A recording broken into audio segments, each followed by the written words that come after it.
Okay, so we're going to be looking at functions and graphs as a chapter summary, which is Pure Year 2, Chapter 2. We're going to dive straight in with this. We're going to go straight in with modulus graphs, and you should know what a modulus graph looks like, so I'm not going to go into too much of the teaching of this.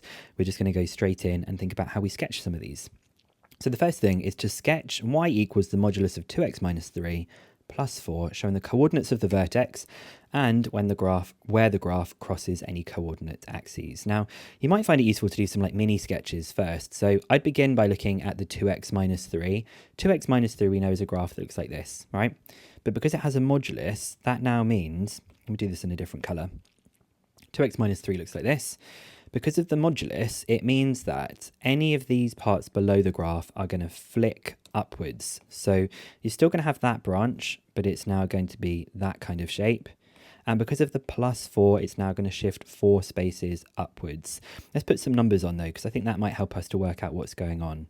So we know this part is minus 3, because it's the y-intercept.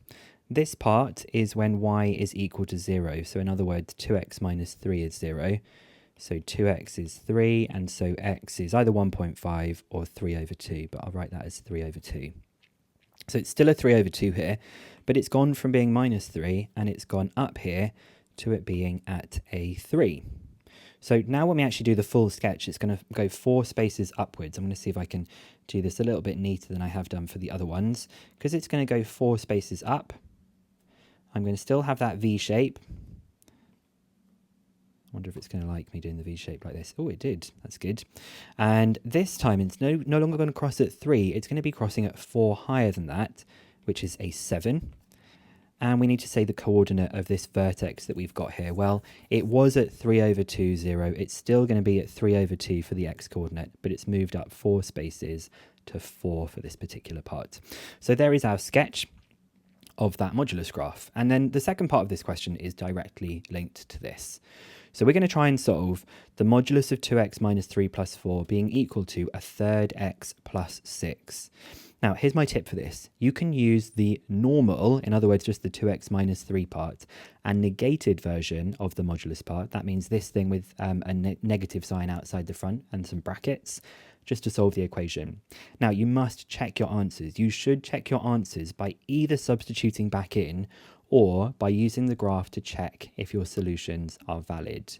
Now, I'm going to start off just manually, not even using the graph. I'm just going to solve them in the technique that I've described over here, and we'll see how that all kind of pulls together. So I'm going to do the normal version first, which is my 2x minus 3 plus 4 being equal to a third x plus 6. Very easy equation solving that we've got here. So the left-hand side is just 2x plus 1 equals a third x plus 6. I'm going to subtract the 1 from both sides. So 2x is a third x plus 5. And then I'll subtract a third x. Yes, I'm doing this on my calculator. 2 minus a third is obviously 5 thirds. So we get 5 thirds x is equal to 5.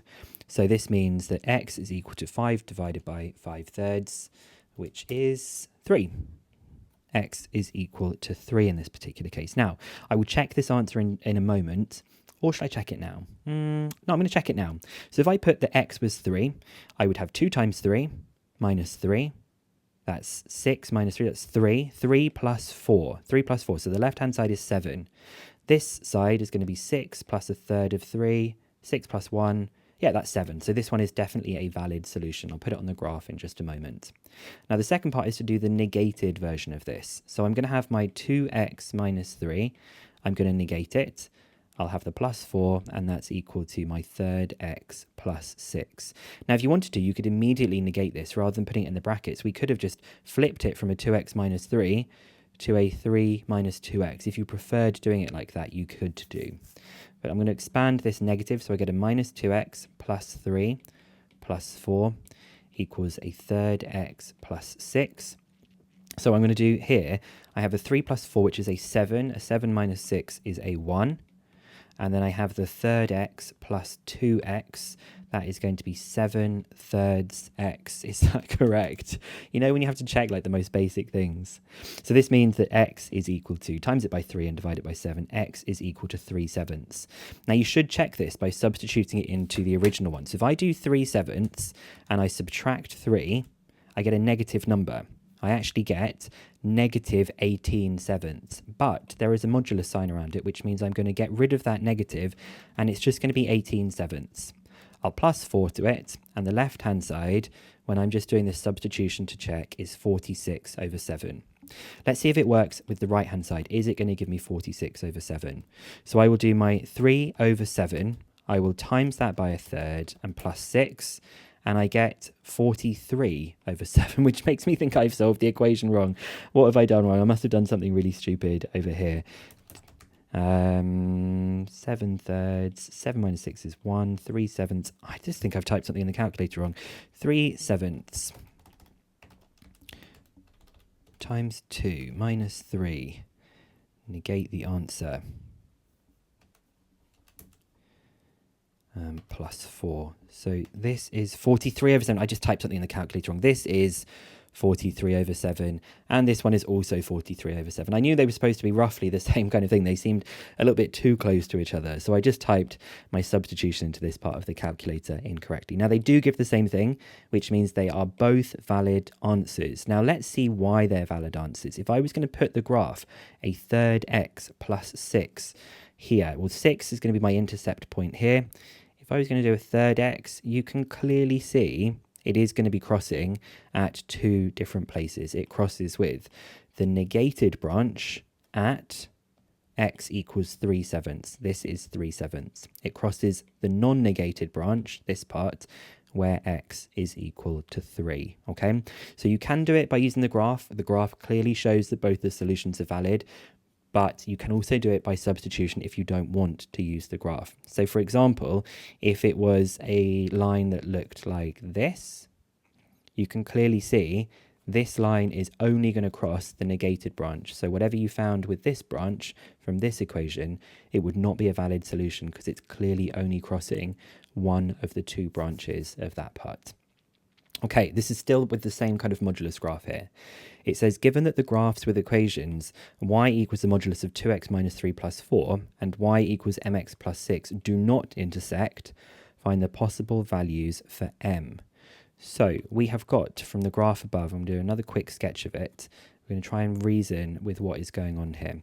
So we've got this kind of shape. I knew it was going to do that. Let's see if I can make it how I want it to look. Perfect.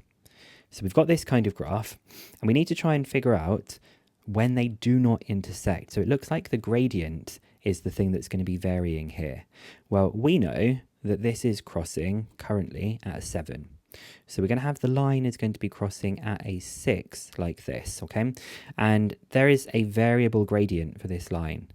That means that this can either be like here, it could be, clearly it's going to cross the line in two places like this, or it could be something where it's crossing it in one place. And the place it's going to cross it in one place is going to be if it went through, so annoying drawing on here, if it went through the vertex like this. So it's still got to go through the 6, but if it went through the vertex like that, that is where there would be one solution. So let's just kind of play around with that part and think, where would it be if there was going through the vertex? So if there was only one solution, it could go through the vertex.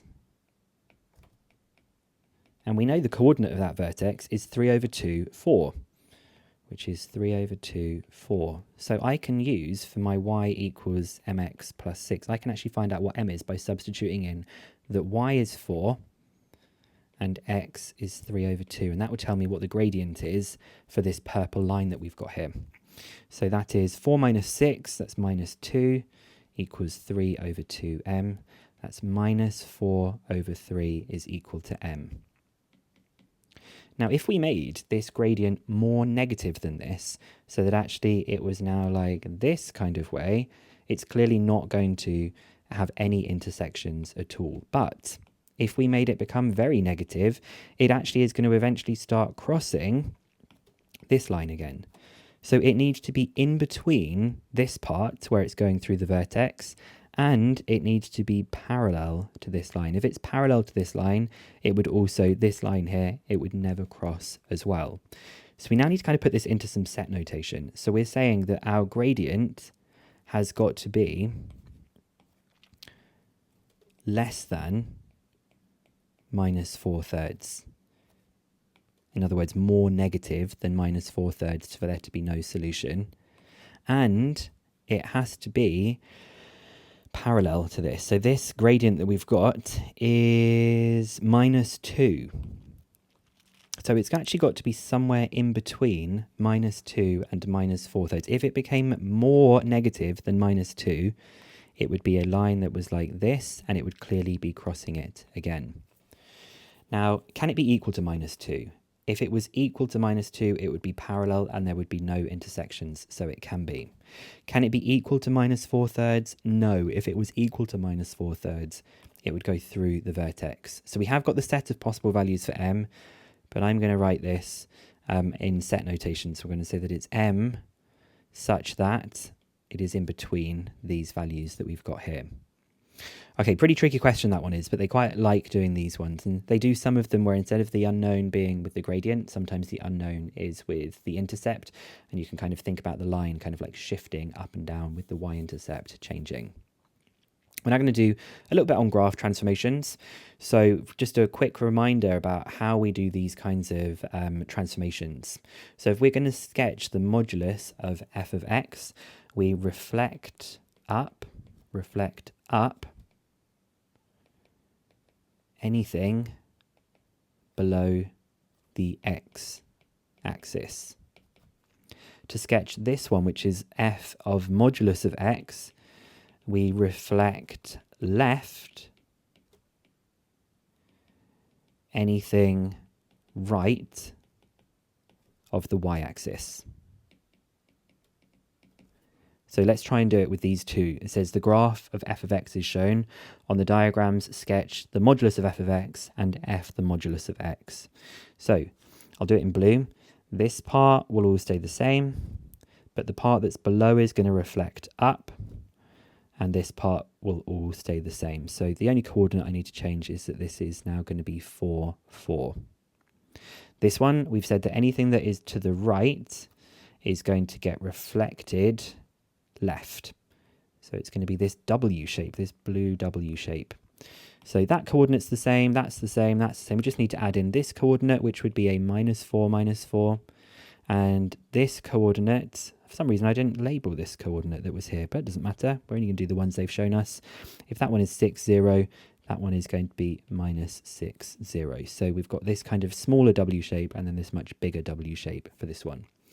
Now, as part of chapter 2, we also need to know how to do multiple transformations as well as these modulus ones. So this is just to kind of demonstrate that we now may have some more complicated looking ones like this. So it says, find the point to which the vertex of f of x is mapped when the curve with equation y equals f of x is transformed to the curve with the following equations. So the vertex we're talking about is this part. It is the 4 minus 4. So for part A, let's think about what happens to the coordinates in part A. Something's happening with the x-coordinate, right? The x-coordinate, when it says minus 1, it actually does the opposite. So the x-coordinate, we're going to plus 1 to it. Now the y-coordinate kind of obeys BIDMAS. It is being multiplied by minus 3, and then we're going to add 5 onto it. So we're going to multiply it by minus 3, and then add 5. So this means that our new coordinate will be the x-coordinate will go from 4 to 5. The y-coordinate was minus 4, so minus 3 times minus 4, that's 12. 12 plus 5 is 17. So for part B, similar kind of thing here. The x-coordinate is going to have 3 added to it. The y-coordinate is being multiplied by 2 because of this, and afterwards 3 is being subtracted. So I will add 3 to the x-coordinate, which makes it 7. I will double the y-coordinate, which is minus 8. I will subtract 3, which is minus 11. And then for C here, we've got 3 for the modulus of f of x. Well, this was the modulus of f of x here. It became 4, 4, and it's now being multiplied by 3. So the x part will stay the same, but the y part will become a 12. So it becomes a 412 for that one. Okay, last part of this chapter is functions, and there's quite a lot to talk about in functions. So I'm going to zoom in on this box over here. Okay, so for the domain and range, the domain of the function is the input values. It is the input or the x values. The range of a function is the output which is the y values, or it's like the f of x, like all of those parts are what we could use as the range. Now for composite functions, if we're going to find f of g of x, what we do for this is we substitute g of x into f of x. It's the other way around to how it looks. It looks like f into g, but you're actually putting g of x into f of x. Now for inverse functions, if you want to find f inverse of x, the technique that I use for this is to swap the x and y letters, and then you rearrange y as the subject. For a function to have an inverse, it must be a one-to-one function. That's just a sentence. You just need to know that it must be a one-to-one mapping. The range of the function is the same as the domain of the inverse function. And vice versa. So you could also say that the domain of the function is the same as the range of the inverse function. They have that kind of special property. And to sketch an inverse function, you reflect the original function in the line x equals y. And that's actually because of this process here. When you swap x and y over, it's equivalent to reflecting something in the line x equals y. Now, this is something that's not really taught that much, but with function notation, if you switch the input and output, all you need to do is just change from f to f inverse, or vice versa from f inverse to f, depending on what it is. So if we have f of x is equal to y, if I switch the inputs and the outputs, I can change it so that it becomes f of y equals x, and I can change it to f inverse. It's equivalent to f inverse of y is equal to x. Now, I guess the way this works, if we have f of x is equal to y, if I apply the f inverse to both sides, like this, the f and the f inverse cancel each other out, so we get x equals f inverse y, which is the same statement that we've got here. And you'll find that kind of switching things around can actually be very useful for some of these questions. So let's have a look at this functions question. I've tried to cover everything in this one that we've got here. Given that f of x is equal to this, and x is greater than minus 3, and g of x is equal to this, x is a real number and x cannot be equal to 0, so we've got the domain written here and here. We're going to start off by finding the value of the f inverse of minus 5. And that's very interesting because later on we're going to be asked to find the inverse function. We haven't actually been asked to find the inverse function. We're going to use this function notation, this thing where we can switch some things around. So instead of doing what they've asked for, I'm going to do something different. F inverse 5, let's say that that is just equal to another letter. Let's just say it's equal to x. You could pick any letter you like. I'm going to do some switching around. So I'm going to switch the inputs and outputs. So I'm going to have the x over here, and I'm going to have the minus 5 over here, and I'm going to change it from an f inverse to an f. So it's just saying f of x is equal to minus 5. Okay. So f of x is 2x minus 1 over x plus 3, and that's equal to minus 5. So I just need to figure out what x is equal to, because x is the value of f inverse of minus 5, the thing that the question wants. So 2x minus 1 is equal to minus 5 multiplied by x plus 3. Simple bit of equation solving here. That's minus 5x minus 15.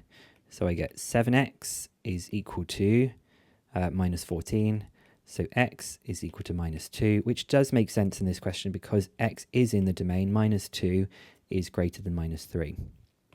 So for part B, everyone hates doing these questions, and if you have a graphics calculator, it does make things easier.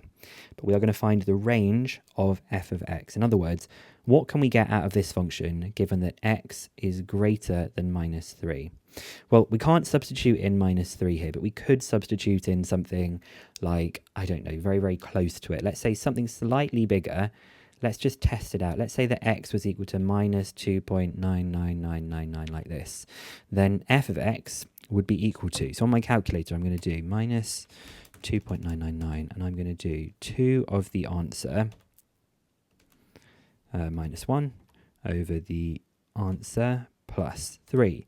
And we get a very negative number. We get, in this particular case, I got something that's like minus 69,998. In other words, as x goes towards minus 3, f of x goes towards negative infinity. Okay, that's what happens when x is close to minus 3. It goes very, very negative.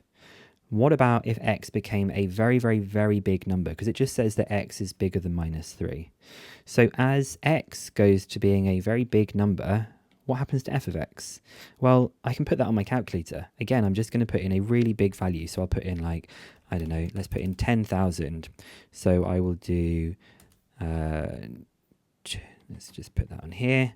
So I'll substitute in 10,000 into the function, and you just get a value that goes towards 2. I get 1.999300, and no matter how big it's going to get, it's going to go towards 2. So I've got something now. I've said that when x is greater than minus 3, it can be a very, very negative number, or when x becomes very big, it can go up towards 2, but it can never actually be 2, okay, because it goes to 1.999. So the range of this is just going to be that f of x is less than 2. Okay, because this is obviously less than 2 here. Now, if you have a graphics calculator, you basically see for the graph, you get something that I think looks like this kind of shape, where it kind of levels off at 2, and you can clearly see that the range is that it's less than 2. Anyway, let's have a look at part C. It says, find in terms of x the inverse of f of x. Now, we've already got this idea of how we do the inverse. We were told we're going to switch x and y and rearrange. So f of x is 2x minus 1 over x plus 3. Well, f of x is the y part, right? So we get y is 2x minus 1 over x plus 3. I will swap around the x and y values. So x is 2y minus 1 over y plus 3. I try and make y the subject. So multiplying up by the y plus 3, I would have x times by y plus 3, which is an xy plus 3x equals 2y minus 1. Give myself a tiny bit more space if I can, because I think I'm going to need it. I'm going to make the y be the subject. So I'm going to collect the y terms onto one side. So 3x plus y equals 2y minus xy. I'll factorize out the y like this.